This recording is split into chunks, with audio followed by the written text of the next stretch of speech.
Happy Thursday, and thanks for joining us here on 9 News Watch for a look at your headlines on this Thursday, November the 18th. I'm Chris Bianchi.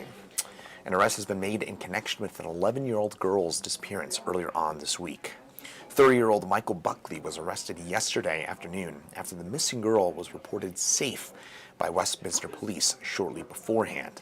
The girl was first reported missing on Tuesday when she told her mother that she was going to a park and never came home. An Amber Alert was then issued for the missing girl, and Westminster police said yesterday around 2 p.m. that she was safe and with the police.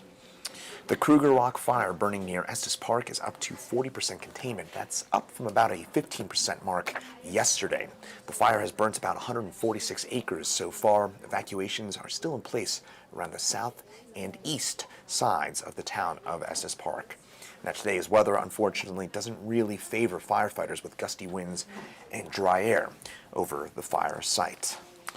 We're learning more about the pilot who died when his plane crashed while he was working to fight the wildfire. Mark Olson, who told us he went by Thor, was flying what's believed to be the first fixed-wing aircraft to fight a wildfire at night.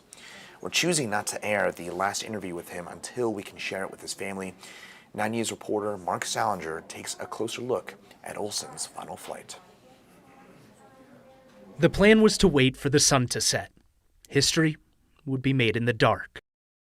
For the first time in Colorado, a fixed-wing aircraft would be used to fight a fire at night. Night vision goggles were critical for the pilot, Mark "Thor" Olson. He told me everyone called him Thor. "I think we're making history here," he said as his crew loaded up his plane with fire suppressant. The mission was to help put out the Kruger fire burning in Estes Park. He believed flying at night would give firefighters an edge to try and keep as many people as possible safe. The Air Force and Army veteran had 32 years of service to our country. Thor had done it all. His sister, a retired Air Force colonel herself, called him a pilot's pilot. He came from a family of veterans. His dad flew in World War II. "This is the culmination of about 5 years of pretty hard work," he told me before he stepped into the single-seat plane. "I'm a big believer in it, a big proponent of it, and I think we can do it safely and effectively." He wanted to be the first to make history fighting a fire with his plane at night. It was windy in Estes Park on Tuesday. Thor still thought he could complete the mission safely and help firefighters on the ground get a hold of the fire.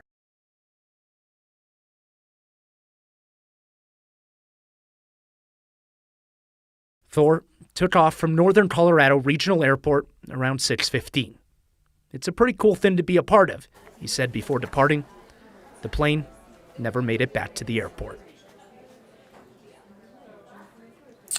Drugstore giant CVS will close 300 stores a year over each of the next 3 years, saying that they are adjusting to new customer needs. CVS has about 10,000 stores nationwide, so the 300 closures over the next 3 years represents a little less than 10% of its total stores. No word on which exact stores, including those in Colorado, might close as a result. The annual Christkindl market in downtown Denver returns tomorrow. The traditional European-style market will be at Denver's Civic Center Park for the second straight year. It'll be open daily starting tomorrow through December the 23rd. And if you're looking for a unique local gift for this holiday season, you might find it at the market, or you can also head over to 9news.com for plenty of great suggestions to find that extra special present. And finally, in the weather side of things, this morning might have felt a little bit cooler than usual. We dropped down to 12 degrees in Denver. That made it our coldest air temperature since February the 16th of earlier on this year. So this morning was our coldest temperature since, again, mid-February, a little over 9 months ago.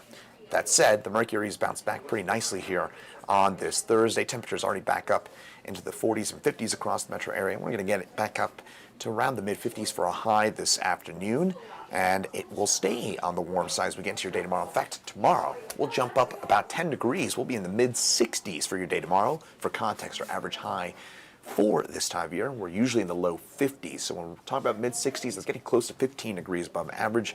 We will cool back down closer to seasonable levels by the time we get into the weekend, with highs dropping back into the 50s for both Saturday and Sunday before we warm back up early next week. And by the way, early heads up for those of you planning those Thanksgiving holiday plans for the middle to end part of next week. It does look like it's going to be pretty chilly for Thanksgiving, with highs probably in the 30s or low 40s. That'll do it for your headlines on this Thursday, November the 18th, 1 week away from Thanksgiving. I'm Chris Bianchi, and have a great rest of your day.